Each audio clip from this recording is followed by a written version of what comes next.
మాటల కందని మహా దారుణం ఇది. నోరు తెరిచి బాధపడక తప్పని పరిస్థితి. నిజంగా ఇది మన రాష్ట్రమైన తెలుగు రాష్ట్రాలు ఇలాంటివి జరుగుతాయా అన్నదే ఇప్పుడు అందరి నోట వినబడుతున్న ప్రశ్న. ఎక్కడో మన రాష్ట్రం నుంచి చాలా దూరం ఉన్న ఇతర దేశాల్లో ఇతర రాష్ట్రాల్లో ఊహించని స్థాయిలో వెలుగులోకి వస్తున్న వీడియోలను చూసే మనం భయపడతాం, తిట్టుకుంటాం. అలాంటిది ఈరోజు జరగాల్సింది జరిగిపోతూనే ఉంది. చూడకూడదు మన రాష్ట్రంలో ఇలాంటివి అనుకున్నవి సైతం ఈ రోజున చూసే పరిస్థితికి ఎందుకు వస్తుంది? ఎస్, తాజాగా ఆంధ్రప్రదేశ్లో నిన్న జరిగిన ఒక దారుణమైన హత్య కేసు గురించే మనం మాట్లాడుతున్నామండి. పల్నాడులో అందరూ చూస్తుండగానే నడి రోడ్డుపై తెలుగుదేశం పార్టీ కార్యకర్త కొబ్బరి బోండాల కత్తితో ఏకంగా ఒక వ్యక్తిపై తెగబడ్డాడు. ఆ వ్యక్తి వైఎస్ఆర్సీపీ కార్యకర్త కావడం అత్యంత నిజంగా బాధను కలగజేస్తున్న విషయం. వైసీపీ కార్యకర్తను అత్యంత దారుణంగా చంపేయడం జరిగింది నడి రోడ్డుపై. ఈ పసుపు గూండాల బరితెగింపునకు ఇది మరో పరాకాష్ట. రాష్ట్రంలో కేవలం కూటమి అధికారంలోకి వచ్చి 40 రోజులే అవుతుంది. కానీ రెడ్ బుక్ రాజ్యాంగం ఏ స్థాయిలో అమలవుతుంది అనే దానికి ఇంతకన్నా ఉదాహరణ, ఇంతకన్నా మాటలు అవసరం లేదు అనేది మాత్రం అందరూ చెబుతున్నమాట. ఇక్కడ పోలీస్ యంత్రాంగం చేస్తున్న తప్పులు, వాళ్ళ అనాలోచిత నిర్ణయాలు, నిజంగా రాజకీయాలను పక్కన పెట్టి పోలీస్ వ్యవస్థ పూర్తిగా చేస్తున్న దిగజారుడు పనులకు మాత్రం నిజంగా ఇంకా బాధ కలుగుతుంది. టీడీపీ రౌడీలు ఆయుధాలు చేతబట్టి ఏకంగా అడ్డంగా ఒక నడి రోడ్డున ఈ స్థాయికి తెగబడుతున్నారంటేనే వీళ్ళ వెనకాల ఎవరున్నారు అన్నది నిజంగా ఆలోచించాల్సిన అవసరం. ఏం కాన్ఫిడెన్స్ వీళ్ళు అన్నది కూడా ఆలోచన చేయాలి. ఇన్ని రోజులు చూడని లేనిది ఈరోజు కొత్తగా ఎందుకు ఈ మాదిరి ఎగిరెగిరి పడుతున్నారు అన్న దానికి కూడా ఆలోచన చేయాలి. తొలి ఏకాదశి పర్వదినం నిన్న ఎటు చూసినా కోలాహలం. పల్నాడులో రామలింగేశ్వరుడి దర్శనం కోసం కిక్కిరిసిన భక్తజన సందోహం. బందోబస్తు ఏర్పాట్లో వందలాది మంది పోలీసులు ఉన్నారు. స్వయంగా ఎస్పీ పర్యవేక్షణ. బుధవారం రాత్రి 7:30 గంటల సమయంలో రాజకీయ కక్షలతో ఒక్కసారిగా పచ్చముఠాల ఉన్మాదం పురివిప్పింది. వినుకొండ నడిబొడ్డున వైఎస్ఆర్సీపీ పార్టీకి సంబంధించిన ఓ కార్యకర్తను తెలుగుదేశం పార్టీకి సంబంధించిన ఓ కార్యకర్త చేసిన దారుణ హత్యకు ఇది పరాకాష్ట. వందలాది మంది పక్కన చూస్తుండగానే నిత్యం రద్దీగా ఉండే మండ్లమూరు బస్టాండ్ సెంటర్లలో ఈ దారుణం చోటు చేసుకుంది. మరోవైపు సత్తెనపల్లిలో వైఎస్ఆర్సీపీ కార్యకర్తలపై దాడులకు తెగబడ్డారు. ఈ ఘటనలో పలువురు గాయపడగా చికిత్స కోసం మరికొందరు ఆసుపత్రులకు ఉన్నారు. తెలుగుదేశం పార్టీకి సంబంధించిన వ్యక్తి మర్డర్ చేశాడా, ఎవడో చేశాడా అన్నది కాదు, చేసిన వాడు ఎందుకు ఇంత స్థాయిలో దారుణంగా తెగబడ్డాడు, రాజకీయ కక్షలు ఎందుకు ఈ స్థాయికి పెంచుకుంటున్నారు అన్నదే ఇక్కడ మా పాయింట్. రాజకీయం అన్నది ఈరోజు ఓ పార్టీ ఉంటుంది, రేపు ఇంకో పార్టీ అధికారంలోకి వస్తుంది. కానీ అధికారం ఉన్నప్పుడు ఓ మాదిరిగా, అధికారం పోయాక ఈ మాదిరిగా చేయడం అన్నది ఎంతవరకు ధర్మం?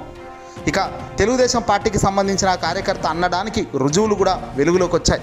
ఒకసారి మీరు ఈ ఫోటోలు చూడండి.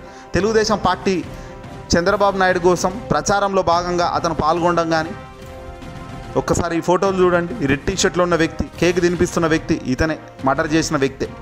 అందులో తెలుగుదేశం పార్టీకి సంబంధించి కండువాలు కప్పుకొని తిరుగుతున్న ఫోటోలు ఇటీవల ప్రచారాల్లో కూడా.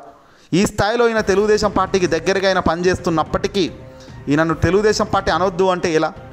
ఈయన ఆ పార్టీకి సంబంధించిన వ్యక్తి అని క్లియర్గా ఆధారాలతో సహా దొరికినప్పుడు ఏదేమైనప్పటికీ కూడా జరగాల్సిన నష్టం జరిగిపోయింది. కాబట్టి ఇప్పుడు జరగకుండా ఉండాల్సినవి వాటిపై చాలా సీరియస్గా దృష్టి పెట్టాల్సిన అవసరం కూడా ఇటు జగన్కు అటు చంద్రబాబు ఇద్దరికీ ఉంది.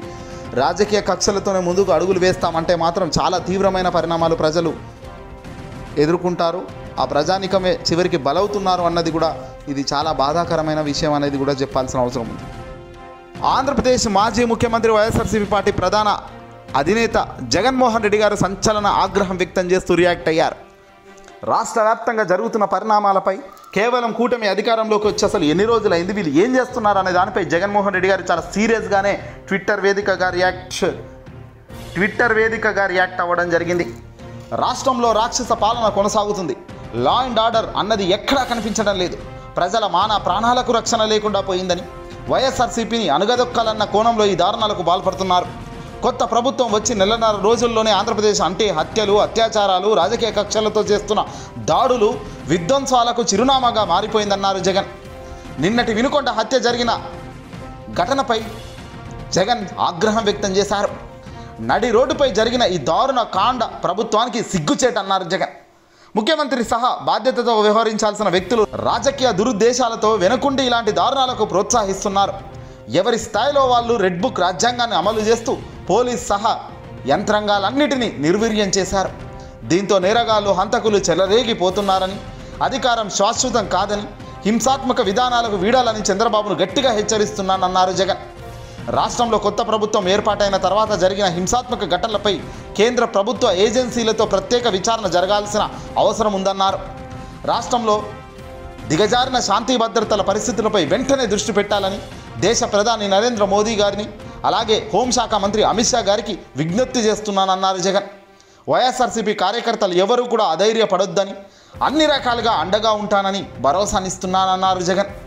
ఇక వినుకొండలో తెలుగుదేశం పార్టీ కార్యకర్తల చేతిలో హత్యకు గురైన రషీద్ కుటుంబానికి నా ప్రగాఢ సంతాపాన్ని తెలియజేస్తున్నాను అంటూ మాజీ ముఖ్యమంత్రి వైఎస్ జగన్మోహన్ రెడ్డి గారు నిన్న రాత్రి 1:25 గాను ఆయన ట్విట్టర్ వేదికగా ట్వీట్ అయితే చేయడం జరిగింది. జగన్మోహన్ రెడ్డి గారి దృష్టికి ఈ వార్త వెళ్ళగానే నిజంగా ఈ స్థాయిలో జరుగుతున్న దారుణాలు, ఈ స్థాయిలో జరుగుతున్న అవమానాలు, ఈ స్థాయిలో జరుగుతున్న ఒక దారుణ హత్యలకు ఎవరు బాధ్యత వహించాలి?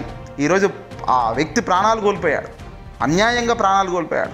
ఈ విచ్చల ఆ వీడియోలు కూడా మనం ప్లే చేసే పరిస్థితి ఈరోజు లేదు. ఎందుకంటే లా అండ్ కమ్యూనిటీ గైడ్లైన్స్ మనకి వ్యతిరేకంగా పోలేము కాబట్టి యూట్యూబ్కు సంబంధించిన కమ్యూనిటీ గైడ్లైన్స్ అనేది ఉంటుంది. ఒక వ్యక్తి యొక్క మర్డర్ విజువల్స్ కానీ ఇంకోటి కానీ మనం డిస్ప్లే చేయలేము. ఆ డిస్ప్లే చేస్తే మొత్తం వీడియోనే యూట్యూబ్ బ్లాక్ చేస్తుంది, డిలీట్ చేస్తుంది. కాబట్టి ఆ రక్తపు కాండాలు మనం చూపించలేము. కానీ ఖచ్చితంగా మీరు ఎక్కడో దగ్గర మీరు ఇవి చూసే ఉంటారని ఆశిస్తున్నాం. కానీ అది చూడడం మనం గొప్ప కాదు. జరుగుతున్న నష్టానికి బాధ్యత ఎవరు వహించాలి? ఇలాంటివి జరగకుండా భయభ్రాంతులకు గురి చేసే ఒక పద్ధతిని ఎందుకు తీసుకురాకూడదు? ఈరోజు పోలీసులు ఎక్కడిదక్కడ ఈరోజు కూడా మిథున్ రెడ్డి గారి మీద ఈరోజు ఉదయం రాళ్ల దాడి అనే ఒక ఇంటి దగ్గర, రెడ్డప్ప ఇంటి దగ్గర ఏ స్థాయిలో గందరగోళం ఏర్పడిందో పుంగునూరులో మనం చూస్తున్నాము. చిత్తూరు జిల్లా పుంగునూరులో ఏకంగా రాళ్ళు విసురుతుంటే పక్కకున్న పోలీసులు చేస్తున్న విధానం వాళ్ళని ఒక్కసారి మీరు ఆ విజువల్స్ కూడా చూడండి, ఎంత దారుణంగా వాళ్ళు చేస్తున్నారు. మరి ఈ స్థాయిలో పోలీసులు ఉన్నప్పుడు, ఈ స్థాయిలో ప్రభుత్వ పెద్దలు ఉన్నప్పుడు ఇక రాబోయే కాలంలో ఎట్లాంటి పరిస్థితులు వస్తాయి అన్న దానిపై ఇప్పుడు నిజంగా ఆందోళనగా ప్రజానికం అంతా ఉండడం విశేషం.